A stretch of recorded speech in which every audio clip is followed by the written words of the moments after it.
Hello, welcome in, y'all. How's y'all's day going? Just getting started here. Give me just a minute.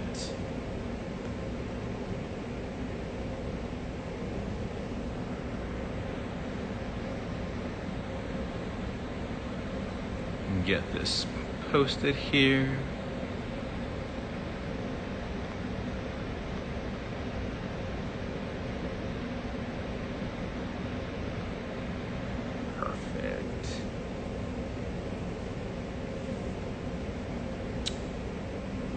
All right, let's get this party started. And this is Domingo again, coming to you live from Austin, Texas. And happy Earth Day. So super excited because this is actually our second part to a two-part series that we have in Honor Earth Day, where we're featuring product partners from our sister store called Forum. Now, what's really great is the fact that this particular brand partner is somebody who's in the fashion industry as well, and their focus is on sustainable product. My apologies, my camera decided to get knocked around. So now, without further ado, I'd like to introduce Desiree Buchanan from PopLinen. Hi. Founder there. How are you today? I am doing well. Thank you for having me. Yes, absolutely. Thank you so much for popping on. Everybody, I just want to let you know, if you have any questions, please feel free to throw them in the feed there. We'll do our best to get to those questions. If we see something really cool pop on, obviously we'll segue into those questions. But let's get started. So, we'll get to know a little bit about you. So tell us a little about you. Where do you live? How did you get into the fashion industry? What's the what? Yeah, so I actually am from the San Fernando Valley, which is, about 20 minutes north of LA.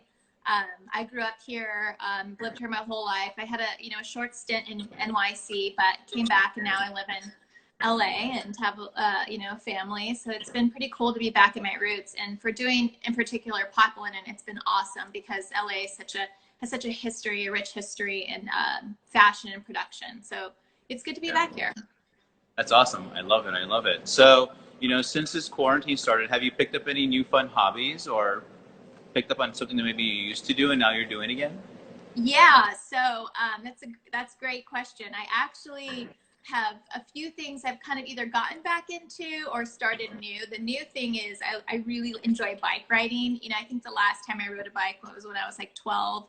But, I think with being cooped up inside a lot, working from home, cooking from home, all the things, it's been so nice to I borrowed my husband's bike one time and I was like, I actually really love this. So every other morning I've been going out for like an hour bike ride just to get some fresh air and some fresh perspective on the day. And that's been great. And also reading more. I think the first initial few weeks I watched like every Netflix show there is. And then I realized this is not like good for me. So I've been reading a couple books, which have been great. I don't know if you've read Educated, but that one's awesome. And Nice. And Bob Iger's book, The Ride of a Lifetime, has been pretty good too. So yeah, just, and cooking, of course, but I can only do so much of that. So I'm trying to switch that. Have you found a favorite dish that you've learned? I think for me, it was, what dish did I made actually like authentic pasta. Like I made my own meatballs and sauce. Nice. And the noodles, and I typically, do the box stuff, and that was like really tasty. And I thought it was a little intimidating to try to make my own meatballs, since I'm not Italian, but it came out really great. So yeah, that was a fun recipe. It's always fun to experiment, and you're like, oh my God, I am a good cook. Yeah, and I always used to feel like I had to follow the recipe in order to get it right. But you can always, ad lib here and there, and it's okay if you get the salt ratio wrong. Like it still tastes pretty good. Yeah, absolutely. So thanks, Kelsey. So I have to, obviously the first question has to be, so why PopLinen? What was the inspiration behind PopLinen? So, for me, I don't have like a fashion background or a production background per se. It was more of kind of being in the worlds of editorial and magazines and startups. And I've always loved the idea of timeless style. And I think for, seeing some of the brands that were out there that were marketed towards me, I felt like, you know, it was always like try and fit into this design, or you have to look a certain way in order to look cool and sexy. And, you know, those things are great, but I'm just more of a practical person. I like effortless things. I like, you know, style that kind of can, you know, endure the trends. So, you know, I wanted to create, you know, timeless pieces, and, you know, sustainability is something that's really important, just because I can see how the fashion industry has taken a toll on our planet, essentially, and people's lives. So, you know, if I decided if I was going to do this, I really wanted to do this in a way that honored women and honored our planet. And, you know, we're still figuring that out as we go. But, you know, our North Star, I should say, is sustainability and inclusivity. So I have to ask, so like, what does it mean to you as far as being a champion for sustainability, especially in the fashion industry? Yeah, I think it's just, I really try and be super careful about not like condemning others or judging, or for me, it's really important that sustainability remains accessible to not only people, but industries too. Like, I think it's, you know, a matter of doing what you can and trying to look at your whole supply chain and really consider what you can implement. Obviously, it's really expensive to do things all sustainably. And sometimes it's just like hard to access certain things. But for us, it's just always, you know, making sure the products we make, the clothing, we choose fabrics that are, you know, eco-friendly, that are, you know, that we make it ethically, and that, you know, we try to get it out there into the world in a very sustainable way. So whether that's making it here locally or using packaging that's eco-friendly, just really trying to eliminate our, you know, our harmful impact. Now, you talked about materiality. What's your favorite material to work with? I'd have to say Tencel. I'm actually wearing like a Tencel blend sweatshirt, but it's just a really beautiful fabric. It's super premium. I discovered it like 2 years ago, and I just think it's perfect for shirting. It's perfect for sweatshirts. It's breathable. It can be super warm, but it also can be put on as a light layer. I think, you know, I think it's a higher quality than cotton, you know, similar to it in a lot of ways, but just a lot nicer. And it's actually, you know, made from beechwood trees, so it's you know, biodegradable. It's, you know, natural. I love it a lot. Now, what oh, I forgot all of a sudden my question. But oh yeah, that's right. Where do you draw your inspiration from for these designs that you create? Yeah, I mean, for me, it's a lot of the inspiration comes from like everyday living. I think some of my biggest inspirations have come from wanting things that felt like, just again, I don't have to think about it. I can just throw it on and go. But also, like, I really love the cultures of, you know, the Danish, the Japanese, like always doing things in a very functional way that doesn't compromise on design, or, you know, they have little things like little details here and there that make it so much more beautiful and effortless, but it's also not fussy. And I really like that. I think even some of the early American, like 1940s, some of their like outdoor wear, super high quality made at that time. They really put an emphasis on making, you know, great garments. And it's just that heritage to it is really cool. So I like to look to that a lot too. Now, somebody asked earlier, is there a staple piece that you would recommend from your line that they need in their closet? Yeah, that, all of them. No, I'm kidding. I think definitely, you know, it's a really simple one, but I wear it all the time, is our long sleeve t-shirt. It's just, right now we only have it in black and this ivory color, but we're going to come out with more colors. And it did really well for us, and we made some more, and it did well again. And people kept asking, any more colors? So we'll do more of those, but it's just a classic piece you can wear with a blazer. You can wear, you know, underneath like a button-up shirt, or you can just wear it, roll up your sleeves and go in a skirt. It's really cute, and it's made of Tencel, of course, and it's just really soft and comfortable. That's awesome. Yeah. Now, I noticed when going through some of the stuff on your website and the blog, you have really great info there, by the way, which is really awesome. Oh, awesome. But one of my favorite things was your relationship with the Step Up Women's Network. So yes. Can you tell us a little bit more about that relationship? What does it look like, and how did you come across it? Yeah, so Step Up Women's Network is a nonprofit that they have a few of their, I guess, satellite offices across the country, but they really focus on young girls and helping them get the mentorship, the education to thrive and become, leaders of tomorrow. Whether that's helping them, a lot of these girls, these young girls, they actually have, they're like first generation going to college, first, the first to think about, finishing high school even.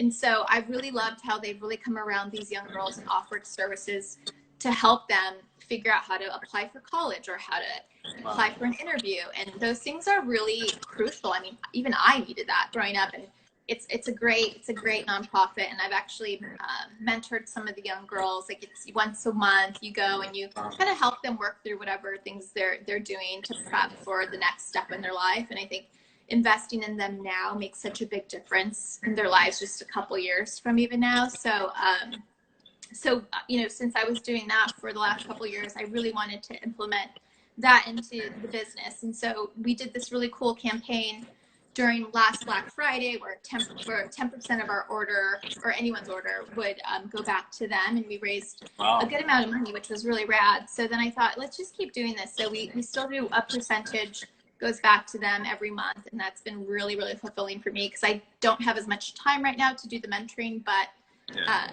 at least we're still trying to support in some way their cause. So yeah, that's amazing. I love that. Yeah, the story is just really great behind it. It's such a great organization, so really fun to see that you're a part of that. Totally. Thank you.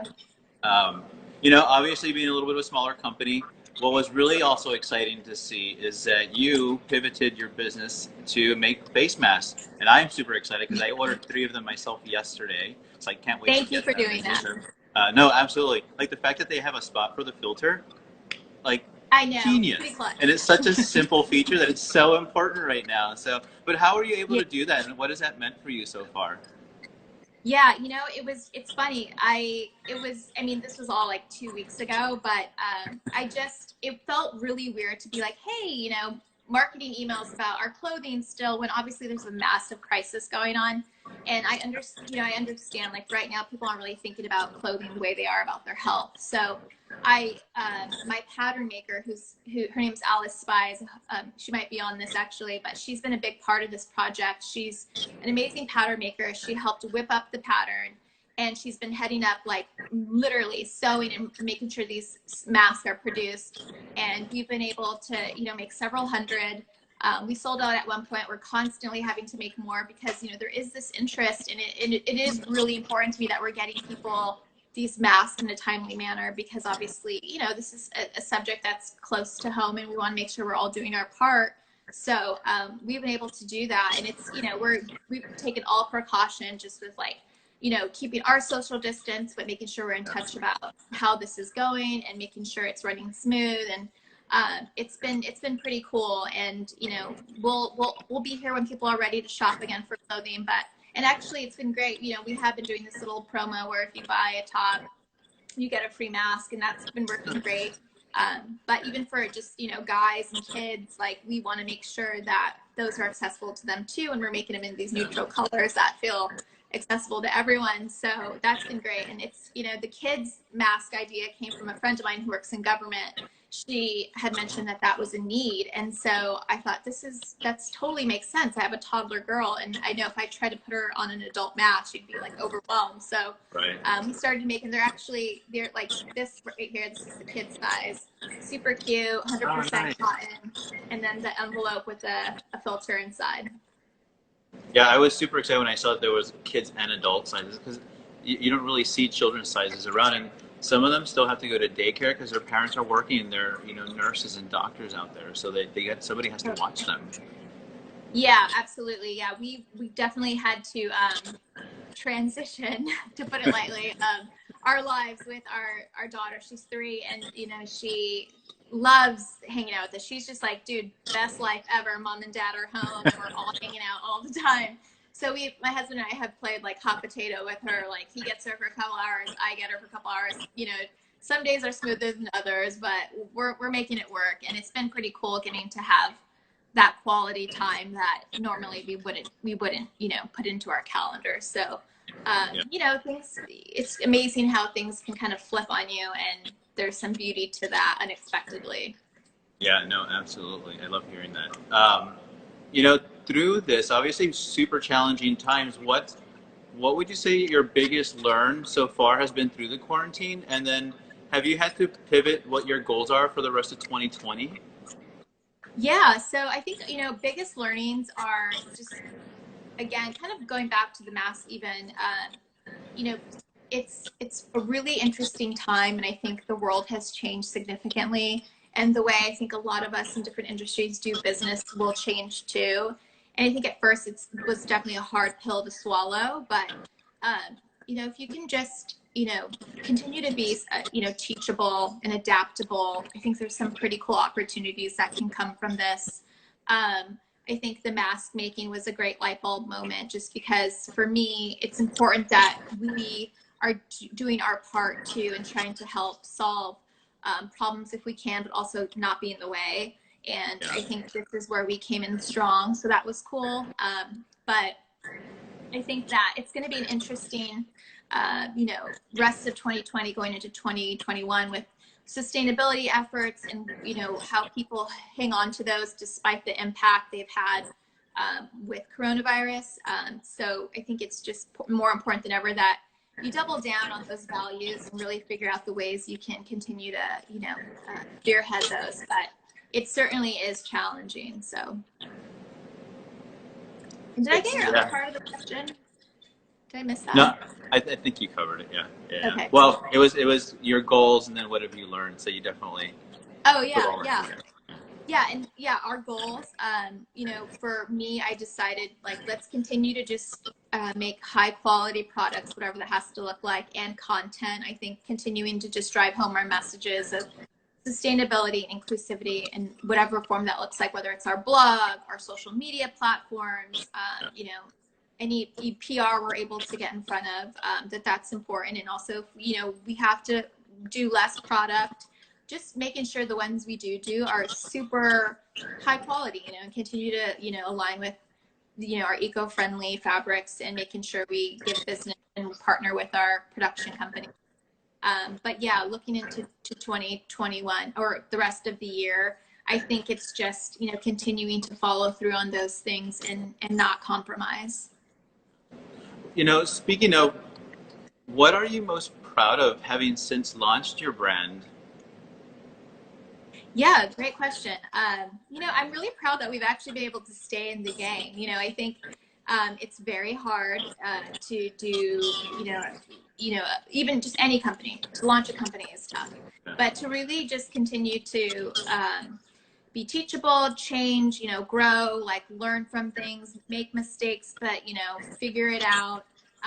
You know, we had major impact when COVID first came across America, and we had all these pop-ups and events and craft fairs planned where, you know, we do really well, and those just disappeared within like days, just email after email, this canceled, this postponed. And, you know, I didn't know what to do with that. I thought it was just, you know, even us being in the Forum store in West Hollywood, that had to close down for the foreseeable future. And it's just one of those things where with my product being a small business, when you get people in front of the product, game changer. But, you know, until that moment, it's kind of hard to build that credibility just on online. So, you know, we've had to just kind of be savvy and get around that through, you know, other efforts, and continuing again to just create great content, continue to educate people about what we're about. And when they're ready to come around, we'll be there. I love it. Yeah, and yeah, that adaptability is so crucial in being able to pivot. And it's awesome to be a smaller company because you can just do it. You don't have to. There's no red tape. There's no everybody you have to ask to get permission. Like, no, let's just do this because we want to do good for everybody.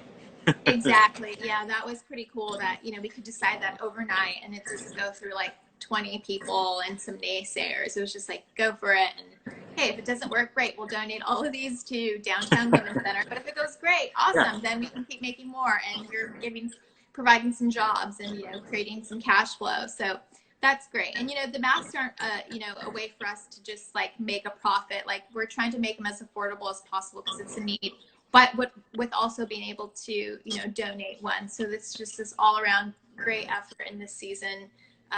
you know, where we do need these. Now, somebody asked what's the origin of PopLinen? How did you come up with your brand name?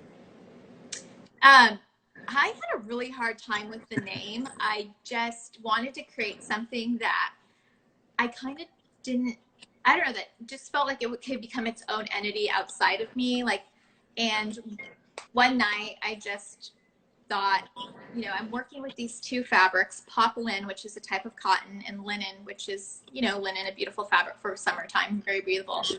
And I just fused the two words, PopLinen and linen, PopLinen. So, I mean, it's just a very much its own thing. It kind of has a little bit of history of how we started, and the Instagram handle and, you know, site were available. So that's the story on PopLinen. Just, you know, classic thing on its own. I've always wanted to create, you know, a brand that didn't really could stand on its own and didn't need me constantly in the front. So having a name like that felt a little bit removed for me enough so it could be its own thing. Now, I do have to ask, what was the first piece that you designed? It was actually this Hawaiian shirt. I had a season where I was really into Hawaiian shirts, and it's kind of funny because, like, guys love Hawaiian shirts. Women do too, but there's never really cute ones that I feel like are made that feel like vintagey, but also like super complimentary. And yeah, so I just found some great fabric. It was like a dead stock viscose fabric, and it had like a really funky pattern. And I made a bunch of those, and they did really well. So I think I might try and bring them back, because every girl needs a great Hawaiian shirt in their closet, you know. Yeah. Well, according to our feed, you need to bring the Hawaiian shirt back. So there might be some limited edition runs for you down the road. Yeah. Angela, thanks for the trendsetter shout out. That's great. Okay. I love it. Now, last but not least, how are you celebrating Earth Day? So one, being here with you and getting to connect with all these people. Thank you, everyone who's joined. That's been a fun way to share more about what we're up to. And, you know, I love that saying, Earth Day is every day. I think, you know, because it is in a lot of ways, but it's fun to have this one day where I can tell my daughter, oh, we're going to go pick up trash outside because it's like great for the earth. And she's just like, how is this fun?